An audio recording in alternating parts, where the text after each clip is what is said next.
7th standard social science Tamil Nadu book term 1 slave dynasty or Delhi சுல்தானேட்னா என்னன்னு பார்த்துடலாம்.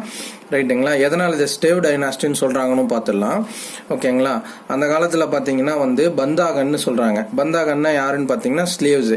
என்ன மாதிரியான ஸ்லேவ்ஸ்னா அவங்க ஸ்பெஷல் கைண்ட் ஆஃப் ஸ்லேவ்ஸ். எதுக்கு அப்படின்னு பார்த்தீங்கன்னா இந்த மாதிரி ஸ்லேவ்ஸை மிலிட்ரி சர்வீஸ்க்காக பயன்படுத்துவாங்க.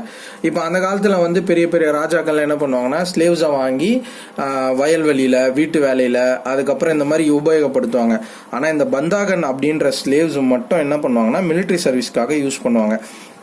ஸோ இப்போ முகமது கோரி ஆப்கானிஸ்தானை சேர்ந்த ஒரு ராஜா. அவர் என்ன பண்ணுறாருன்னா அவருக்கு சன்ஸ்லாம் எதுவும் கிடையாது, பசங்க யாரும் கிடையாது.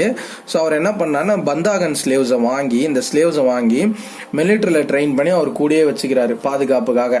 ரைட்டுங்களா? இப்போ இவர் என்ன பண்ணுவார்னா இவர் படையெடுத்து எங்கேயாவது போய் ஏதாவது ஒரு ராஜ்யத்தை பிடிக்கும் போது அந்த ராஜ்யத்தை தோக்கடிச்சிட்டு பிடிச்சதுக்கப்புறம் இந்த பந்தாகன் இருக்காங்கல்ல இவங்கெல்லாம் இவருக்கு ரொம்ப லாயலாக இருப்பாங்க. இவரை ஏமாத்தாம இவர் தான் பெரிய ஆளு அப்படின்னு சொல்லிட்டு இவர் கூடயே இருப்பாங்க. ஸோ இவர் என்ன பண்ணுவார்னா முகமது கோரி இந்த பந்தாகன்ஸை அந்த பிடிச்ச ராஜ்யத்தோட கவர்னராக மாற்றிடுவார்.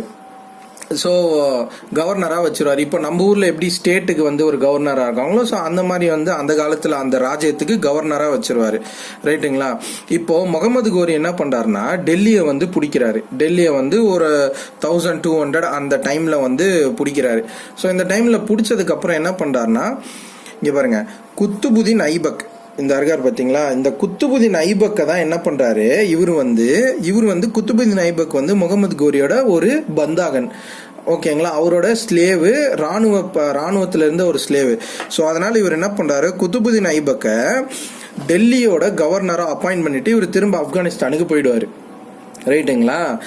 முகமது கோரி பிடிச்ச டெல்லியை குத்துபுதீன் ஐபக்கை அந்த இடத்துல கவர்னராக உட்கார வச்சுட்டு இவர் போயிடுறாரு.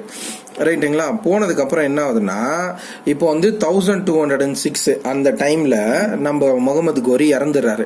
இப்போ கோரி இறந்ததுக்கப்புறம் என்ன பண்ணுறாருன்னா குத்துபுதீன் ஐபக் என்ன பண்ணுறாரு, இப்போ அவரோட ராஜா தான் இறந்துட்டாரு. இப்போ இவர் என்ன பண்ணுறாரு, இனிமேட்டு நான் தான் டெல்லிக்கு ராஜா, எனக்கு மேலே யாரும் கிடையாது, நான் என்னோட இண்டிபெண்டன்ஸ் அறிவிக்கிறேன், இனிமேட்டு நான் தான் டெல்லியும் அதை சுற்றுவட்டார பகுதியோட ராஜான்னு சொல்லி இவர் அறிவிச்சிடுறாரு.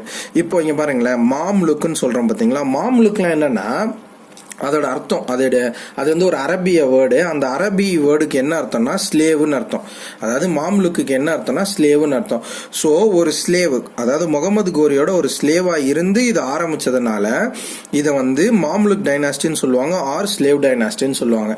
ஸோ ஸ்லேவ் டைனாஸ்டின்னு சொல்லுவாங்க. இதனால தான் ஸ்லேவ் அடிமைகள் வம்சம்னு சொல்றாங்க. ரைட்டுங்களா? இப்போ பாருங்களேன், இப்போ மாம்லுக் டைனாஸ்டி யாரால உருவாக்கப்பட்டதுன்னா குத்துபுதீன்